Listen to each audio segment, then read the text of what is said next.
आज हम बात करेंगे कि किस तरीके से हम विभिन्न प्रकार के इंस्ट्रूमेंट्स को काम में ले सकते हैं मौसम की जानकारी प्राप्त करने के लिए। तो अक्सर आपने मौसम की जानकारी टीवी पे देखी होगी, आज बहुत तेज़ वर्षा होने वाली है, आज हरिकेन आने वाला है, आज तूफ़ान आने वाला है।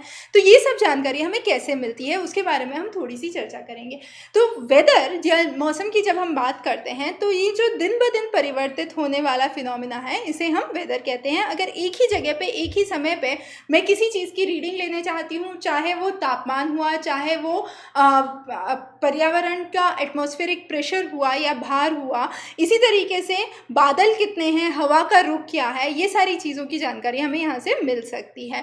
तो फॉरकास्ट का मतलब होता है कि आने वाले समय में क्या होगा। अगर मैं 24 घंटे के अंदर की बात करती हूँ तो उसको नाउकास्ट कहा जाता है। अगर 1 से 3 दिन की बात करती हूँ तो उसको शॉर्ट रेंज वेदर फॉरकास्ट कहा जाता है। 10 दिन से ज़्यादा का है तो लॉन्ग रेंज वेदर फॉरकास्ट कहा जाता है।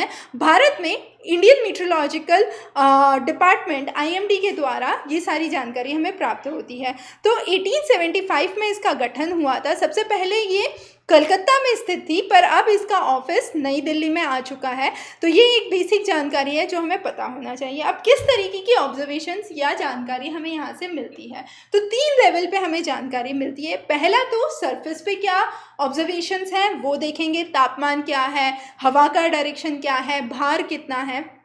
दूसरा हम देखेंगे कि अपर एयर एटमॉस्फेयर में किस तरीके की घटनाएं हो रही हैं, ओजोन का परिवर्तन कितना है, कौन कौन सी गैसेस कितने अमाउंट में प्रेजेंट है।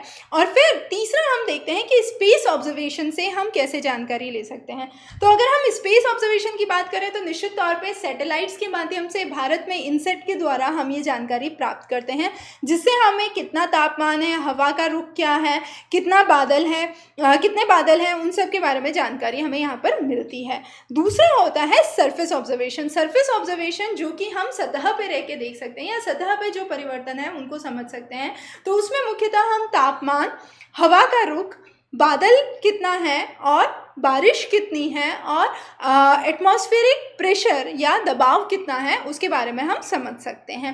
अब इसके अलावा कुछ और स्पेशलाइज्ड जानकारी होती है, जैसे रेडिएशन कितनी आ रही है, एटमॉस्फेरिक इलेक्ट्रिसिटी है या नहीं, ओजोन कितना है, ट्रेस गैसेस कितनी पाई जा रही हैं। तो वो स्पेशलाइज्ड जानकारी भी हमें मिल सकती है।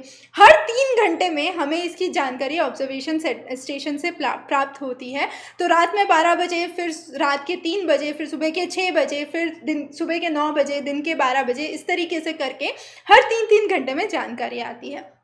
अब अगर कोई जानकारी हमें लिमिटेड नंबर्स में चाहिए तो हम उसको चेक कर सकते हैं कि हम उस जानकारी को हर 3-3 घंटे में ना लें। तो ये जैसी रिक्वायरमेंट होती है उसके हिसाब से इसकी सेटिंग की जाती है। अब ये सारी रिकॉर्डिंग में 2 रिकॉर्डिंग सबसे इम्पॉर्टेंट होती है। पहला है कि नमी कितनी है और दूसरा है तापमान कितना है। तो टेम्परेचर और ह्यूमिडिटी 2 को मेजर करने के लिए हम मैक्सिमम और मिनिमम थर्मामीटर और वेट एंड ड्राई थर्मामीटर की बात करते हैं। ये दोनों ही थर्मामीटर स्टीवेंसन स्क्रीन में रखे जाते हैं। स्टीवेंसन स्क्रीन एक तरीके की सफ़ेद पेंटेड बक्सा होता है जिसकी साइड जो है लोवर्ड ऐसी नीचे की तरफ झुकी हुई होती है ताकि हवा इसमें आ सके और इसके अंदर का तापमान बाहर के तापमान के बराबर रह सके। दूसरी महत्वपूर्ण चीज़ ये है कि ये ज़मीन से थोड़ा ऊपर रहता है, लगभग 3 फीट 6 इंच की ऊंचाई पे इसको रखा जाता है। इसके अंदर maximum thermometer, minimum thermometer, wet और ड्राई बल्ब थर्मामीटर होता है। रेन गैज इसके अंदर नहीं हो सकता। रेन गॉज इसके अंदर क्यों नहीं हो सकता? निश्चित तौर पे अगर आपको पानी इकट्ठा करना है तो बारिश का पानी तो गिरना ही चाहिए। अगर आपने उसको बंद बक्से में रख दिया तो वो पॉसिबल नहीं है, इसलिए रेन गॉज इसके बाहर रहता है। दूसरी महत्वपूर्ण चीज़ ये है कि इसका जो डोर होता है वो हिंज से जुड़ा हुआ होता है जो कि ओपनेबल या खुलने के लिए सक्षम है, पर इसको नॉर्थ हेमिस्फीयर में नॉर्थ की तरफ रखा जाता है और साउथ हेमिस्फीयर में इसका जो डोर है वो साउथ की तरफ खुलता है। ऐसा क्यों? ताकि डायरेक्ट सनलाइट उसमें एंटर ना करे। ये एक बहुत महत्वपूर्ण कॉन्सेप्ट है जो आपको पता होना चाहिए। इसका कलर सफ़ेद इसलिए होता है ताकि उसमें सही से रेडिएशन रिफ्लेक्ट हो सके। तो ये बेसिक हो गया आपका स्टीवेंसन स्क्रीन के बारे में। अब इसके अंदर के कंपोनेंट्स के बारे में जानते हैं। पहला है मैक्सिमम और मिनिमम थर्मामीटर। मैक्सिमम थर्मामीटर सबसे ज़्यादा टेम्परेचर नोट करता है। अब आप कहेंगे कि जब सबसे ज़्यादा करता है तो ज़्यादा करने के बाद उसका तापमान गिर क्यों नहीं जाता शाम के वक्त, अगर दिन में सबसे ज़्यादा कर लिया तो इसमें क्या होता है, जब वो टेम्परेचर ले रहा है तो उसमें एक कंस्ट्रिक्शन होता है, मतलब वो वहाँ पर एक डेंट सा होता है। तो जो मैक्सिमम टेम्परेचर पहुँच जाता है उसके बाद वो उसको नीचे नहीं गिरने देता है, जितना मैक्सिमम पहुँच गया उतना पहुँच गया, अगले दिन आके आपको उसको रीसेट करना पड़ेगा, तभी वो वापस नॉर्मल से रीडिंग लेना शुरू करेगा। तो ये हो गया मैक्सिमम थर्मामीटर। मैक्सिमम थर्मामीटर में आपके मरकरी का प्रयोग होता है, जबकि जो मिनिमम थर्मामीटर होता है वो दिन का सबसे कम तापमान मेजर करता है और उसमें मरकरी की जगह अल्कोहल का प्रयोग किया जाता है। ठीक है, तो इसमें भी तापमान गिरता रहेगा, एक मेटल पिन होगी जो नीचे जाके मिनिमम टेम्परेचर पे स्ट्राइक कर जाएगी। तो ये हो गया आपका मिनिमम और मैक्सिमम टेम्परेचर थर्मामीटर, ये दोनों ही तापमान को मेजर करते हैं। अगर डिग्री सेल्सियस का स्केल है तो 0 से 100 तक का मेजरमेंट होगा, 100 डिविजन्स होंगे। अगर फ़ारेनहाइट का स्केल है तो 32 से लेके 212 तक का मेजरमेंट यहाँ पर देखने को मिलता है। तो ये मेजर मार्किंग्स है जो आपको देखने को मिलेंगी। अगले दो जो है वो है ड्राई बल्ब थर्मामीटर और वेट बल्ब थर्मामीटर। जैसा कि हमने कहा, ये जो है ये तापमान मेजर नहीं कर रहे, ये नमी को मेजर कर रहे हैं। जो वेट बल्ब थर्मामीटर है उसके नीचे एक गीला कपड़ा बंधा हुआ होता है। अब क्योंकि वहाँ गीला कपड़ा बंधा हुआ है, वो कितनी नमी है उसका पता लगाने में सक्षम है। तो अगर क्या होगा, दिन बहुत ज़्यादा गर्म है, बहुत ज़्यादा ड्राई है, सूखा है, तो ये कपड़ा जल्दी से सूख जाएगा। जल्दी से सूख जाएगा तो वेट बल्ब थर्मामीटर का टेम्परेचर जल्दी से गिर जाएगा।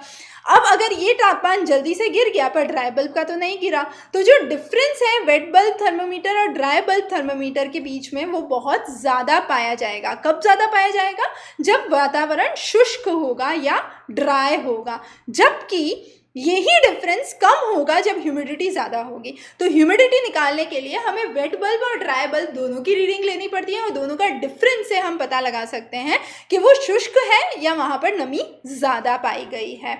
बहुत ही इंटरेस्टिंग केस है। ड्राई बल्ब के केस में आप कोई कपड़ा नहीं बांधते, सीधे रीडिंग लेते हैं, तो डायरेक्ट रीडिंग हम वहाँ पर लेने की कोशिश करते हैं और दोनों के डिफरेंस से हम नमी का प्रपोर्शन एटमॉस्फेयर में कितना है या वातावरण में कितना है उसको निकालने की कोशिश करते हैं। अगला है विंड वेन। इसमें आप हवा के डायरेक्शन का पता लगाते हैं। तो ये जो कॉक है इसके पे एक एरो पॉइंटेड है, जो एरो का पॉइंट है वो ये बताता है कि हवा किस डायरेक्शन में है, उत्तर की दिशा में है, उत्तर पश्चिम की दिशा में है। तो इस तरीके से ये एक रिवॉल्विंग प्लेट पे लगा होता है और हवा के साथ ये हिलता रहता है। अगला है रेन कॉज। रेन कॉज जो है वो कितना बारिश हुई है एक दिन में उसका पता लगाता है। तो यहाँ पर एक फ्लास्क होता है जिसमें आप पानी कलेक्ट करते हैं। इसके जो रिम का डायमीटर होता है वो 20 सेंटीमीटर के आसपास होता है। रीडिंग्स आप मिलीमीटर में ले सकते हैं या सेंटीमीटर में ले सकते हैं और यूजुअली जितनी रेनफॉल हुई है उसको आप इससे मेजर करते हैं। अगर बर्फ़ गिरी है तो वो बर्फ़ जब लिक्विड में परिवर्तित हो जाती है तो कितना लिक्विड का अमाउंट बनता है उसके हिसाब से हम बता सकते हैं कि कितनी बर्फ़ गिरी है। तो ये रेन गॉज हो गया। अब अगर हम क्विक समरी में सारे इंस्ट्रूमेंट्स को वापस देखना चाहें तो तापमान के लिए थर्मोमीटर हो गया, दबाव के लिए बैरोमीटर हो गया, हवा के रुख के लिए विंड वेन हो गया। इसी तरीके से विंड की वेलोसिटी कितनी है या कितनी स्पीड पे हवा चल रही है, पवन का वेग कितना है, वो पता करने के लिए एनीमोमीटर काम में लिया जाता है और बारिश कितनी हुई है उसके लिए रेन गॉज काम में लिया जाता है।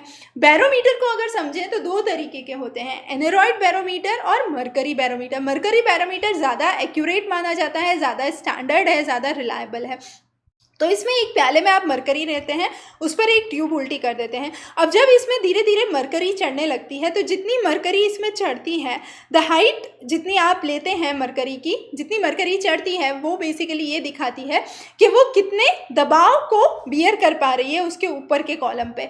तो ये एटमॉस्फेरिक प्रेशर को दर्शाता है। दूसरी तरफ जो एनेरॉइड बैरोमीटर होता है, इसमें एनेरॉइड ग्रीक शब्द से बना है, ए मतलब नॉट, नेरोस मतलब ह्यूमिडिटी, तो जिसमें कोई ह्यूमिडिटी नहीं है। तो बिना ह्यूमिडिटी के आप दबाव का पता लगाने की कोशिश करते हैं। ये एक मेटल के बंद बक्से में होता है, इसमें कोई भी लिक्विड मटेरियल काम में नहीं लिया जाता है, ज़्यादा पोर्टेबल है, ज़्यादा कॉम्पैक्ट है।